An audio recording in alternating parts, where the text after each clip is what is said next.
This is the story of Sade Robinson, a 19-year-old from Milwaukee, Wisconsin, whose life was tragically cut short on April 1, 2024. Sade went on a date at a local bar and restaurant. After the date, surveillance footage captured her and her date driving away in her car.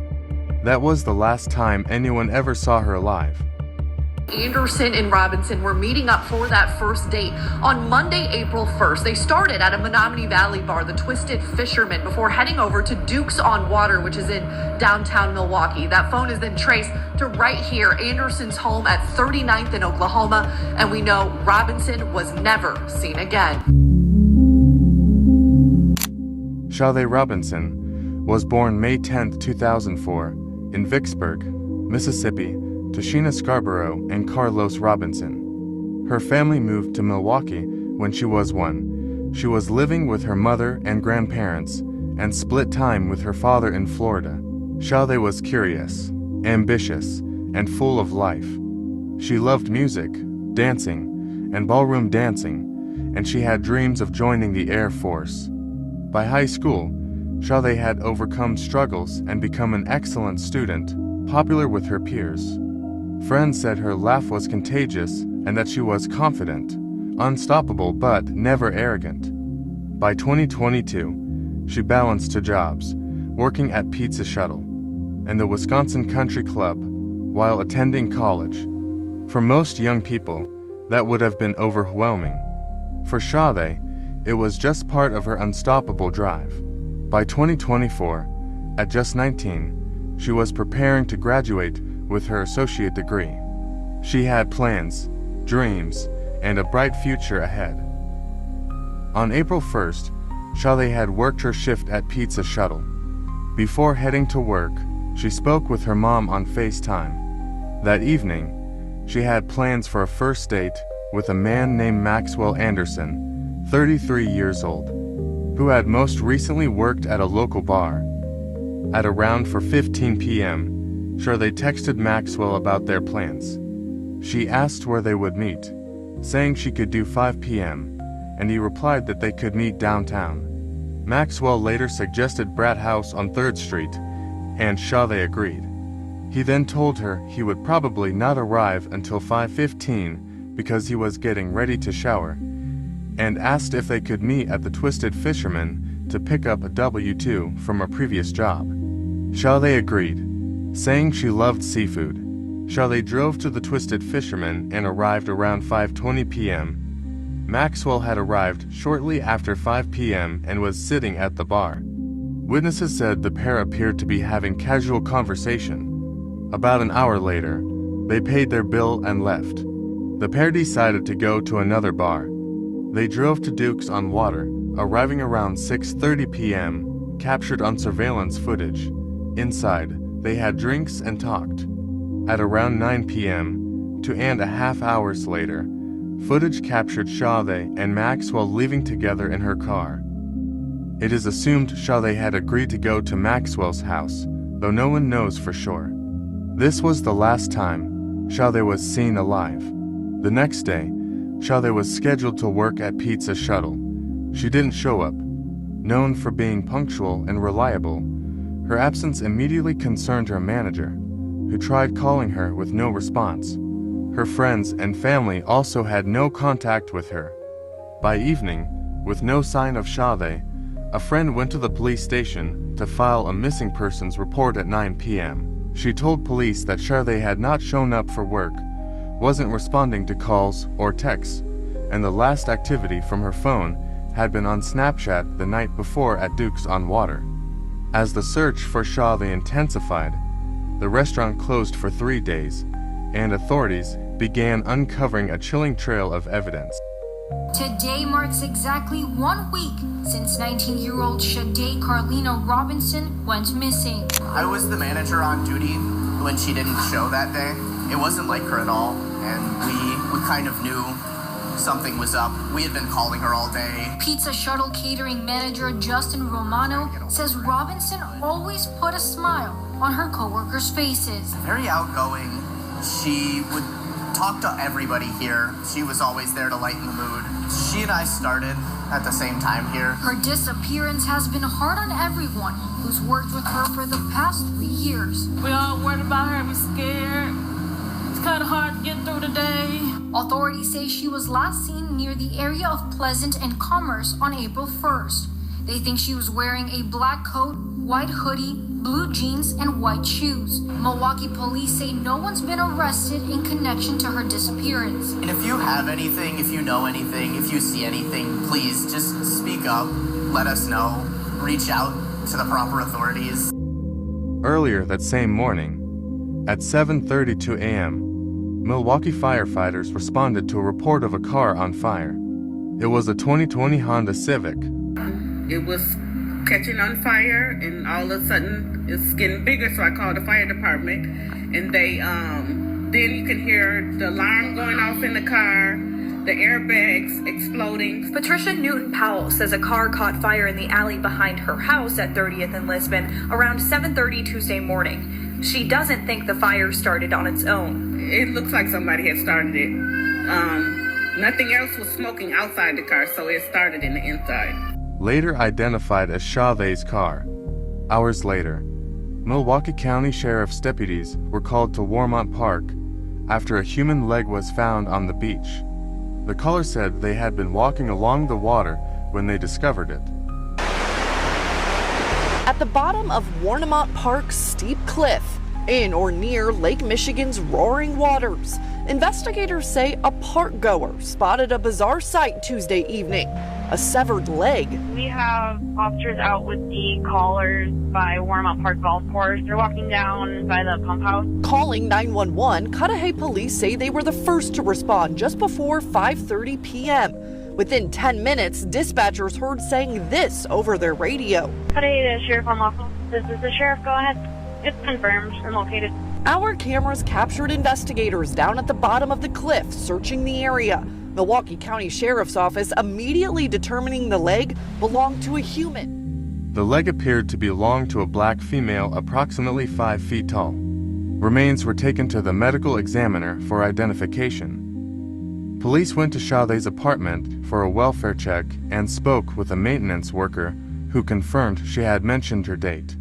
Surveillance footage showed her leaving the building at 9 a.m. Phone records showed her last texts were to a number associated with Maxwell Anderson. Detectives reviewed footage from the Twisted Fisherman and confirmed Sade met Maxwell that evening. A friend of Sade informed police about the tracking app, which tracked her phone. It showed Sade's phone last pinged near the park at 4:33 a.m. on April 2nd. The phone's movement showed that after leaving Duke's, it traveled near Maxwell's home for several hours, then to several other locations, ending at the park where the leg was found.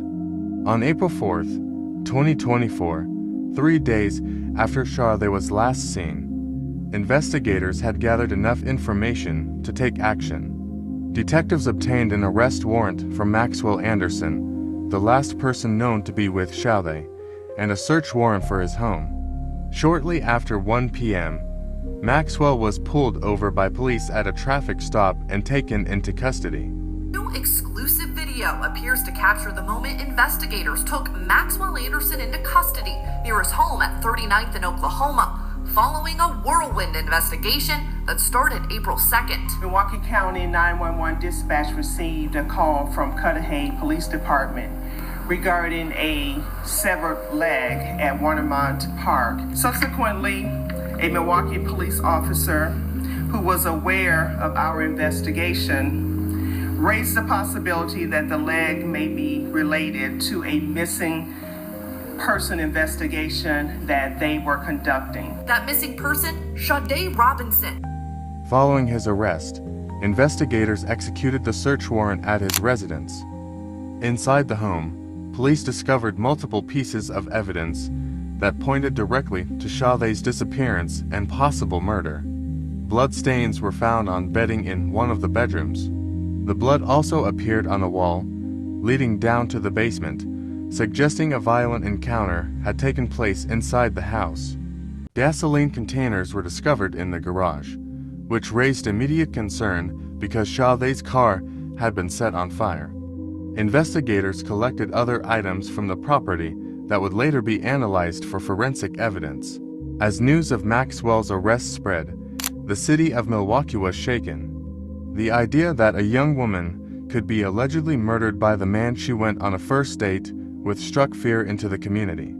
Social media quickly amplified the story, and it began to make national headlines. 2 days later, on April 6th, detectives returned to the area where Sade's car had been found burning. While canvassing the location, a detective stumbled upon a severed human foot. The foot was carefully collected and sent to the medical examiner's office. The medical examiner confirmed that the nail polish on the toes of the foot matched the nail polish found on the leg previously discovered at the park. This confirmed that both sets of remains belonged to Sade Robinson. Investigators then searched for additional surveillance footage in the surrounding area. Footage from a nearby store, the Lisbon Liquor and Food Mart, showed two people walking west on Lisbon Avenue, one holding an umbrella and the other wearing a blue jacket. They slowed near a vacant lot, and a third person with a tan backpack crossed the street heading south. The person in the blue jacket appeared shocked, pointing at the man with the backpack and flagging down passing cars, shouting and urging someone to call the fire department. This third person, the man with the tan backpack, was later identified as Maxwell Anderson. Detectives traced his path as he walked west, eventually boarding a Milwaukee County Transit System bus heading north on 35th Street toward his residence. Bus footage captured his face clearly, which investigators later matched to Maxwell's booking photo. The hoodie he wore in the footage also matched the one found in his car when he was arrested. A criminal complaint released Friday says investigators used her cell phone records to follow her movements the night before on April 1st for what was supposed to be a first date with Anderson. After dinner and drinks, Robinson's phone was tracked to Anderson's home for 3 hours. An hour later, her phone pinged at Kern Park. And then following a drive across the city, its last trace to Warnemont Park, the same spot investigators found that severed leg. April 2nd, the Milwaukee police found Robinson's car torched near 31st and Lisbon, her clothes and phone in the trunk. 12 News has since learned footage from a city bus near that time and place captured Anderson. On Friday, Wisconsin authorities formally charged Maxwell Anderson in connection with the death of Sade Robinson. According to the criminal complaint, investigators believed they had gathered overwhelming evidence tying Anderson to the crimes. Hannah, you've been looking into his past all day long. Yeah, Joyce and Patrick, and we have uncovered a lot, including Anderson's ties to Waukesha County and what sources are telling us investigators found inside this home exactly 1 week ago. Who is Maxwell Anderson? We know he's a Southside resident whose house at 39th in Oklahoma was searched by investigators 2 days after someone found a severed leg on the Lake Michigan shore in Cudahy. For the last few years, he's worked at several Milwaukee bars. He works full-time, including The Rave from 2018 to 2020, most recently working at Victor's nightclub on the east side. A woman who claims she met Anderson there spoke to 12 News by phone, but asked not to be identified out of fear for her safety. She says he once invited her to his Southside home. I remember there being something about a hole in the yard, and this was back in fall. I remember asking about it, and he was like, oh, I'm building a garden. In a view from News Chopper 12, all right, that looks like a hole there, actually. A gaping hole next to Anderson's house was visible earlier this week. Inside the home, and when I got in, it just kind of seemed like he was in the middle of a whole bunch of renovations, but kind of seemed like the kind of guy that never would finish them. Thursday, 12 News learned from multiple law enforcement sources Anderson had what is described as a sex dungeon in his basement. So I got a little bit of a tour, and he was like, do you want to see the basement? And I was like, no, I'm okay. He's like, it's creepy down there. And I was like, no, that's okay. This evidence included surveillance footage, witness statements, phone records, and forensic findings. Authorities also reported discovering blood inside Anderson's home, along with multiple gasoline containers, which they say were consistent with the destruction of evidence. In a gruesome murder mystery that's gripped the Milwaukee area for more than a week now. Good evening. Thanks so much for joining us. I'm Jessa Brycebeck. And I'm Amanda Porterfield. This morning, Maxwell Anderson was charged with murdering and dismembering 19-year-old Sade Robinson. The charges link two stories we've been covering for more than a week. The missing woman, Robinson, and body parts discovered in several locations throughout the city and county. We have team coverage for you tonight of this breaking news. CBS 58's Taj Mahal and Bryant McRae will have details on the investigation, but we start with Adam Reif. Adam. And this home is where prosecutors say Maxwell Anderson killed Sade Robinson after the two went on a date last Monday. Now, this case is bringing into light the story that has simmered in the shadows for days. While a concerned family was looking for a missing woman, body parts were turning up all across the city of Milwaukee. And now we have more information on why. Prosecutors say Anderson and Sade Robinson went out to two restaurants and bars the night of April 1st, then returned to Anderson's home on South 39th Street. They say at some point that night, Anderson killed Robinson, dismembered her body, then drove her car around while he scattered the body parts in various places. The criminal complaint stated that investigators believed Robinson was intentionally killed and later dismembered in an effort to conceal the crime. Authorities alleged that the events occurred after Robinson arrived at Anderson's residence and before he later traveled to the Warnemont Park area.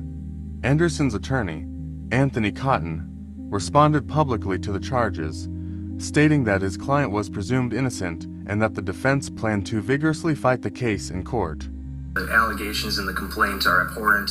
It is the highest level of violence imaginable. Anderson also did Sade's car and lit it on fire. He spoke just once during Friday's hearing. Do you understand the maximum potential penalties? Yes, Your Honor. Anderson's attorney first tried to get the homicide charge thrown out. And there's nothing in here that says that she died at Mr. Anderson's home. So I'd ask you to dismiss that count before we address. Anderson's attorney then alluded to Anderson being innocent. Had Mr. Anderson been involved in this horrible tragedy, we would expect one to flee. At a news conference following the charges, police confirmed that the search for additional evidence and remains was ongoing. When asked whether authorities were investigating possible connections to other missing women, Milwaukee County Sheriff Don Niedeball stated that, at that time, there was no evidence suggesting any additional victims. After Anderson's first court appearance, Sade's mother, Sheena Scarborough, described his arrest as justice for her daughter, though she emphasized that nothing could undo the loss her family had suffered. In June, after hearing days of testimony and reviewing the evidence presented, a jury found Maxwell Anderson guilty on all counts, including first-degree intentional homicide, dismembering a corpse, arson, and hiding a corpse in connection with the April 2024 death of Sade Robinson. Prosecutors argued that Robinson was killed while on a first date and that her remains were later dispersed across Milwaukee County. The conviction carried a mandatory life sentence, with the judge scheduled to determine parole eligibility at a later date. On August 1, 2025, nearly 2 months after the verdict, Circuit Judge Laura Crivello sentenced Anderson during a highly emotional courtroom hearing. According to the Associated Press and the Milwaukee Journal-Sentinel, the judge imposed life in prison with no opportunity for parole. As to count 1, the verdict reads, "We, the jury, find the defendant, Maxwell Anderson, guilty of first-degree intentional homicide as charged in count 1 of the information." As to count 2, we, the jury, find the defendant, Maxwell Anderson, guilty of mutilating a corpse as charged in count 2 of the information. As to count 3, we, the jury, find the defendant, Maxwell Anderson, guilty of arson of property other than a building as charged in count 3 of the information. As to count 4, we, the jury, find the defendant, Maxwell Anderson, guilty of hiding a corpse as charged in count 4 of the information. During sentencing, Sade's parents addressed the court directly. Her mother, Sheena Scarborough, spoke about the devastating impact the crime had on their family and community, telling the court that her daughter meant everything to them and that the pain would never fully go away. This demon and his whole-ass attorney, they knew exactly what he did and what he was responsible for. They took us through extreme agony and pain We are already dealing with so much trauma. You will be dealt with eternally, like I stated. But Your Honor, Judge, I'm asking that this demon be respectfully returned back to hell as soon as possible. That's what I'm requesting through the court. Please return him back to hell as soon as possible. She also stated that Anderson could no longer harm her child. At that hearing, Stephen Anderson, Maxwell's father, offered condolences to Robinson's family and expressed sympathy. On behalf of myself and my family, I'd like to say a few things. First, to Sade's family, there are no words that I can share that will reduce your pain. You are all in my thoughts every single day. I'm not asking you to forgive anybody or anything. That is between you and your God. Saying there were no words to reduce their pain and that his thoughts were with them. Sade's father, Carlos Robinson, also spoke, expressing deep anguish and anger over the loss of his daughter. She was a good soul, good spirit. She did not deserve this. I was still hoping that my little girl was still here. That's all I had to hope for. And when he called me and told me that my DNA was a match, my world crashed down. She just like me, like to laugh, put smiles on people's face. She was my oldest. She was my first child. That little girl changed my life. She was my everything. I got a pain in my heart and it stopped. Like it's not just emotional. It's like a physical pain. A parent to have to deal with this type of trauma and tragedy is inconceivable.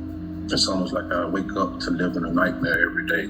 Do you know how Sade met Maxwell Anderson? No, I don't know for sure. He's definitely not my daughter's type. I don't know. I got so many questions I can't. Saying he struggled to comprehend how such actions could occur. Anderson's attorney asked the judge to consider parole eligibility, citing his client's military service and alleged mental health concerns. The judge rejected that request. During the hearing, Anderson maintained his innocence, stating that he believed true justice would eventually be served and that he planned to appeal the convictions. My deepest and most sincere condolences go out to Sade's family, as well as everyone else affected by this tragedy. That being said, Your Honor, I took this to trial without ever once trying to make a plea deal of any kind, because I did not commit these crimes, and so I plan to appeal my conviction. Judge Crivello described the crimes as unconscionable, adding that Anderson's perception of reality differed significantly from that of the rest of society. In addition to the life sentence, she imposed additional prison time for the dismemberment and arson convictions. One count related to hiding a corpse was dismissed following legal arguments from the defense, but Sade Robinson was more than a headline. She was a daughter, a sister, a friend, a student, and a source of joy and inspiration for those around her. She deserved a future filled with love, achievement, and happiness, a future that was taken from her. Her family and friends continue to honor her memory, ensuring that the world remembers Sade, not for the way her life ended, but for the incredible person she was and the life she could have lived.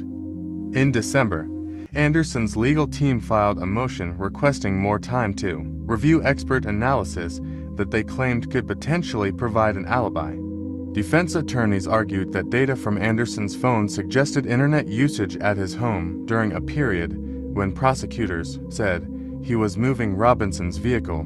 Prosecutors strongly disputed that claim, maintaining that Anderson left his residence with Robinson's car and her body shortly before 1 a.m. and continued driving throughout the night. As legal proceedings continued, Sade Robinson's parents expressed hope that additional remains would one day be recovered so their daughter could be fully laid to rest. Sade's murder devastated Milwaukee and shocked the nation. Her life was stolen at just 19, her dreams cut short in a brutal and senseless act. For Sade Robinson's parents, no sentence could ever bring true closure. While the court delivered accountability, it could never undo the loss of their daughter or the future that was taken from her. For Sade's family, Justice did not feel like victory. It felt like survival. They continued to live with the absence of a young woman who was ambitious, driven, and full of life, a daughter who worked hard, dreamed big, and was loved deeply by those who knew her. But Sade Robinson was more than a headline. She was a daughter, a sister, a friend, a student, and a source of joy and inspiration for those around her. She deserved a future filled with love, achievement, and happiness, a future that was taken from her. Her family and friends continue to honor her memory. Sade Robinson will always be remembered not for the way her life ended, but for who she was, a bright, determined young woman whose story deserves to be told with dignity, care, and truth. May her memory live on, and may her family find strength in knowing that she mattered then, now, and always. Thank you for listening. Don't forget to like, share, and subscribe to stay updated on more true crime stories.